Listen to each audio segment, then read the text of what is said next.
정형화에 있어서 굉장히 큰 비전이 있을 거라고 저는 생각해요. 그러니까 예. 저기 혹시 그럼 신경에도 좀 도움 준다고 했는데 네. 전에 네. 혹시 IQ나 이런 게 좀 살짝이라도 좀 높으신 IQ하고는 상관없어요. 그거하고는 상관없는데요. 치매 이런 것도 좀 네. 도움이 좀 되나요? 치매, 간질, 파킨슨 뭐 이런 거는 신경질환이기 때문에 그러니까 제가 손해위축증, 중증 근무력증 이런 것들은 뇌신경에 관계된 것들이거든요. 그런 것하고는 전부 다 관계가 있어요. IQ는 그냥 IQ는 아이큐는 부모다. 공부시켜야 돼. 이 IQ 좋아지는 문제가 보세요. 그래요. 그 IQ 좋아진다면 제가 했을 거예요. 물을 먹잖아요. 근데 계속 먹어야 되는 것이 아까 얘기해서 당뇨 환자가 병원에서 정상으로 떨어졌다. 네. 그러면 안 먹어도 되는 건지 네. 그거 좀 알고 싶거든요. 이런 거라고 생각하시면 돼요. 우리가 당뇨가 개선이 안 되고 하는 것은 내 몸에 잡혀있는 습관이 있거든요. 그것이 내가 유전적인 것도 있겠지만 유전적인 것보다는 후천적인 그런 습에 의해서 잡혀나가는 것들이 훨씬 더 커요. 그러면은 이 물을 먹고 혈당이나 이런 것들이 정상으로 잡혔어요. 그런데 물을 안 먹어요. 그러면 내가 아까 그 잘못된 습관을 다 올바로 잡을 수 있으면 안 먹어도 돼요. 안 먹어 음식이나 뭐나 스트레스나 모든 상황들이 내 몸에 그것을 높이는 상황을 만들었기 때문에 내가 당뇨가 온 거고 스트레스로 인한 병이 온 거예요. 그런데 저희 물을 먹어야 되는 이유가 뭐냐면 그럼에도 생긴 것을 갖다가 계속 끌어내려서 아까처럼 활성산소 수치가 5000이었던 것을 먹는 순간 계속 끌어내리잖아. 그래서 정상화되는 거니까 그것에 대한 대안이 있으면 물을 안 마셔도 돼요. 근데 대안이 없다고 하면 물을 마시는 거죠. 계속 먹으려고 그러면은 네. 지금 들어보니까 물값이 네. 그렇게 싼 편은 아니잖아요. 네. 꽤 비싸죠. 예. 그러면 어떻게 하는 거냐면 제가 봤을 때는 이거예요. 제일 처음에는 내가 병증을 완화시키고 병이 이미 요만큼 정도까지 병증이 있어요. 그러면 내가 일반적인 방법을 하면 정말 노력을 해도 그래프가 이렇게 좋아진다고 해도 폭이 요만큼밖에 안 되잖아요. 그러니까 저희는 1년 정도 안에 이것을 정상 수치 가깝게 이렇게 내려놔요. 그 다음에는 물을 그러면 저도 제일 처음에 아팠을 때는 물을 되게 많이 먹었다고 했었잖아요. 물을 많이 먹고 이렇게 했는데 한 1년 정도 되니까 내 습관이랑 이런 것들이요 정형화로 나쁜 것, 밥 먹는 습관, 자는 습관, 운동하는 습관, 물 먹는 습관, 뭐 배설하는 습관 이런 것조차도 1년 동안에 굉장히 많이 잡혀가더라고요.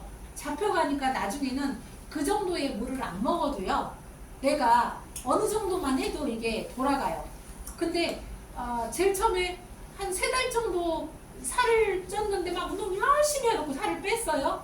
그랬는데 아직은 이게 내가 잡혀있지 않기 때문에 그때 살을 만약에 80kg에서 50kg로 뺐는데 나 뺐으니까 이제 일상으로 돌아가면 요요가 와버리잖아요. 그거하고 똑같아요. 그러면 요요가 안 오려고 하면 뭐냐면 내 습관이 내 몸에 정착돼서 이게 일상화될 때까지는 유지를 시켜줘야 된다는 얘기예요.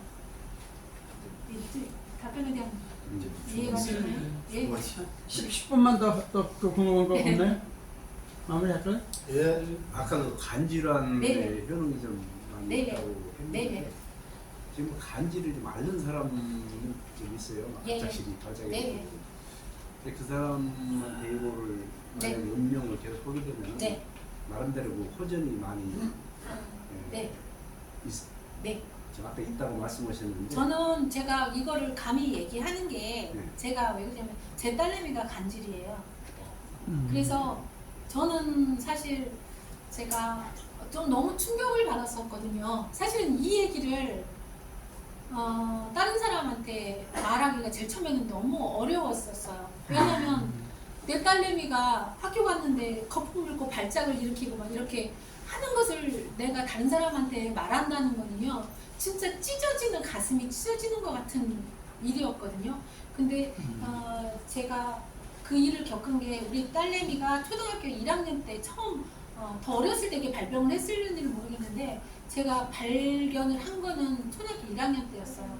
그랬는데 얘가 갑자기 눈이 돌아가더니 막 이렇게 발작을 일으켰거든요. 그래서 전 그때 제가 하늘이 무너지는 것 같았어요. 그래서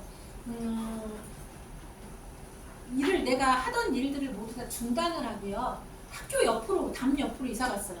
왜 그러냐면 학생들 되게 많은 데서 우리 애가 쓰러져 갖고 온 전교생한테 막 그렇게 해서 왕따 당하고 이런 것들이 제가 막 정말 트라우마였고 막 그게 심했었어요. 그래서 제가 불안해서 제가 하고 있었던 모든 사회 활동을 중단을 하고 제가 학교 담당 옆으로만 계속 이사를 다녔거든요.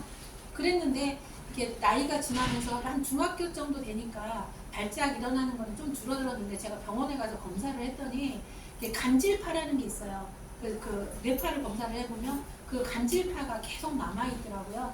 근데 지금 우리 딸내미가 지금 25살 정도 됐는데 제가 이 일을 시작하고 난 다음에 우리 딸한테 계속 물을 먹였어요. 그랬더니 그게 완화되더라고요. 그리고 나서 제가 그 책을 공부하다 보니까 간질의 원인이 뭐냐면 뇌막에 여기 그 뇌 속에는요 뇌 수분으로 돼 있어요. 이게 뇌 세포 사이사이를 충전재 같은 거죠. 그래서 수분으로 돼 있는데 그게 메말라 있어요. 그러면 내 몸에 산소 전달과 세포 전달과 아까 그런 것들이 영양 전달 체제하고 그 어떤 신호 체계 우리가 생각하면 뇌질환이 생기는 사람들도 마찬가지거든요. 그래서 제가 치매나 간질이나 파킨슨이나 결과적으로는 어떤 형태는 다르게 나타나지만 종합적인 원인으로 본다면 거의 비슷하거든요. 그래서 바디가 고장난 게 아니라 전달 체제에 오류가 생긴 거예요. 그래서 그것을 바로잡아주는 것 중에 가장 중요한 게 물이기 때문에 이제 그걸로 인해서 좋아지는 것들이 사실은 과학적으로 많이 입증되어 있고요. 논문으로도 굉장히 많이 나와 있어요. 그래서 한번 나중에 제가 저기 교수님한테 말씀드렸었는데 굉장히 유명한 베스트셀러인데 물 치료의 핵심이다라는 책이 있어요. 근데 거기에서도 그 벤맹길리지 박사님이 물로 인해서 간질을 치료하는 그런 대목이 나오거든요. 근데 그때는 일반물이었었어요. 근데 저는 뇌막을 뚫고 들어갈 정도의 이런 물을 만들었으니까 훨씬 더 그게 효과가 빨리 나타나는 거죠. 그거를 제가 직접 해보고 또 간질 환자도 또 해봤어요. 따지면 지금 거의 발작은 안 해요. 지금은 그 이후로는 한 번도 제가 자는 동안에 못 봤지만 일단은 뇌파도 안정적으로 내려왔고요. 그 이후로는 발작을 한 번도 안 했어요.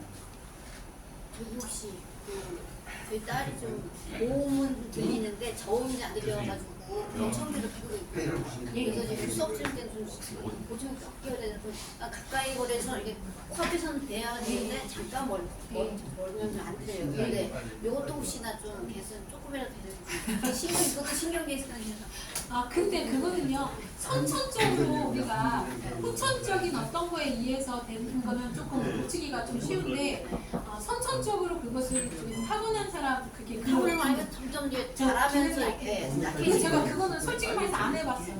이명은 해봤는데 그건 안 해봤어요. 이명 이런 것도 도움이 되고 이명이랑 그런 것도 많이 도움이 되죠. 또 더 이상 질문 없나요? 자, 그럼 2시간 채 안 됐구나. 2시간 동안 우리 또 여러 가지 궁금증도 있었고 정말 수고해 주신 우리 정우님한테 박수 치면서 마무리하겠습니다.